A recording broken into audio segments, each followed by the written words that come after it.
విద్యార్థులు భయోందోళనలో చదువుతున్నా అధికారులు పట్టించుకోకపోవడంపై ఆల్ ఇండియా హ్యూమన్ రైట్స్ సభ్యులు తీవ్ర ఆవేదన వ్యక్తం చేశారు. కడప జిల్లా పోరుమామిళ్ల, సగిలేరు, గిరినగర్, తురకకోట, పోస్టాఫీస్ ప్రాంతాల్లోని పలు ప్రభుత్వ పాఠశాలలను హ్యూమన్ రైట్స్ సభ్యులు సందర్శించారు. సగిలేరు వద్ద బాలుర స్కూల్కు కాంపౌండ్ వాల్ లేకపోవడంతో పందులు, పాముల భయంతో విద్యార్థులు చదువుకోవాల్సిన దుస్థితి నెలకొంది. ఇక బాత్రూంలకు నీరు లేదని, తాగేందుకు కూడా సరైన నీటి వసతి లేదని సభ్యులు పేర్కొన్నారు.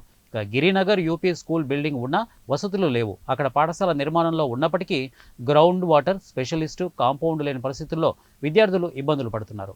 ఇక తురకకోట జెడ్పీహెచ్ స్కూల్ చెట్ల కింద, వంటశాల చెట్ల కింద రేకులతో వంట చేయడం, వర్షాకాలంలో నీరు నిలిచే ఇంకుడు గుంతతో ప్రమాదకరంగా మారిన పరిస్థితులు అక్కడ కనిపించాయని వారు వివరించారు. విద్యార్థులకు భోజనం చేయడానికి ప్రత్యేక గదులు లేవని పేర్కొన్నారు. కూటమి ప్రభుత్వానికి, అధికారులకు, విలేకరులకు నమస్కారం. ఈరోజు పోర్మాల మండలంలో అన్ని స్కూల్స్ విజిట్ చేశాము.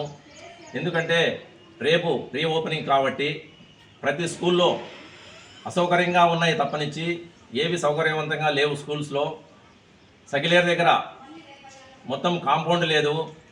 వంటగది వచ్చేసి పెచ్చులు ఊడి పడిపోతూ ఉంది. అక్కడ వాటర్ ప్రాబ్లం ఉంది. కంప చెట్లు ఉన్నాయి. అక్కడ చాలా ప్రాబ్లమ్స్ ఉన్నాయి. గత 5-6 నెలల కిందట కూడా అధికారులకు మేము ఫిర్యాదు చేశాము. దానివల్ల ఎటువంటి స్పందన లేదు. ఇకపోతే పోస్ట్ ఆఫీస్ దగ్గర, పోర్మాల పోస్ట్ ఆఫీస్ పక్కన అంగన్వాడీ స్కూల్ కూడా విజిట్ చేశాము ఈరోజు. అక్కడ కూడా కంప చెట్లు వచ్చేసి పార్కింగు గురించి వ్యాన్లు పెడుతున్నారు. కాంపౌండ్ లేదు. ఆ అంగన్వాడీ స్కూల్ను కూడా త్వరగా కంప్లీట్ చేసి అంగన్వాడీ పిల్లలకు దాన్ని హ్యాండ్ ఓవర్ చేయవలసింది అని కోరుతున్నాము. ఇకపోతే తురకకోటలో వచ్చేసి కాంపౌండ్ లేదు. ఇది వెంకుడు గుంత అనేసి పెట్టారు. రేపు వర్షాకాలం వస్తుంది. ఆ వెంకుడు గుంతను దాన్ని బూడ్చడం తప్పనిచ్చి వేరే ఏం చేయకూడదు. స్కూల్లో ఎక్కడ ఇంకుడు గుంత ఉన్నంత మాత్రాన వాటర్ స్టోరేజ్ ఏం కాదు. దానివల్ల విద్యార్థులకు ప్రాణహాని తప్పనిచ్చి వేరే ఏం ఉండదు. కాబట్టి ఇంకుడు all India human rights team వివిధ పాఠశాలను సందర్శించడం జరిగింది. మరి మొట్టమొదటిసారిగా సగిలేరు ప్రాజెక్టులో ఉన్నటువంటి గురుకుల పాఠశాల సందర్శిస్తే అక్కడ వెనుక వైపున ఉన్నటువంటి కాంపౌండ్ వాళ్ళు పూర్తిగా లేదు. ఎప్పుడో పడిపోయిన కాంపౌండ్ వాళ్ళను ఎవరు దాని గురించి పట్టించుకోలేదు. చెట్లు విపరీతంగా కంప చెట్లు పెరిగి ఉన్నాయి. మరి అక్కడ నుంచి పాములు కానీ, పురుగులు కానీ, రకరకాల విష పురుగులు అక్కడ ఉండే ఆ ప్రదేశంలో ఉండే ఆస్కారం ఉంది.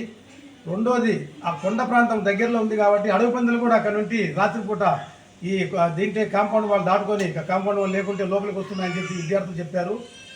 కొంతమంది టీచర్స్ను కూడా మేము గతంలో కూడా చెప్తే మేము ఎన్నిసార్లు ప్రయత్నం చేసినా జిల్లాధికారులకు విన్నవించుకున్నా కానీ కాంపౌండ్ వాళ్ళు కట్టడం లేదన్నారు. మరి ఒక ట్యాంకు, పెద్ద ట్యాంక్ కట్టారు, నీళ్ళ ట్యాంక్. అది నిరుపయోగంగా ఉంది. దానికి మోటార్స్ పెట్టి నీటి సప్లై చేయడం లేదు. మరి వేల రూపాయలు, లక్షల రూపాయలు పెట్టి కట్టిన ఆ ట్యాంక్ నిరుపయోగంగా ఉంది. మరి దాన్ని పునరుద్ధరించమని చెప్పి మేము డిమాండ్ చేస్తున్నాం.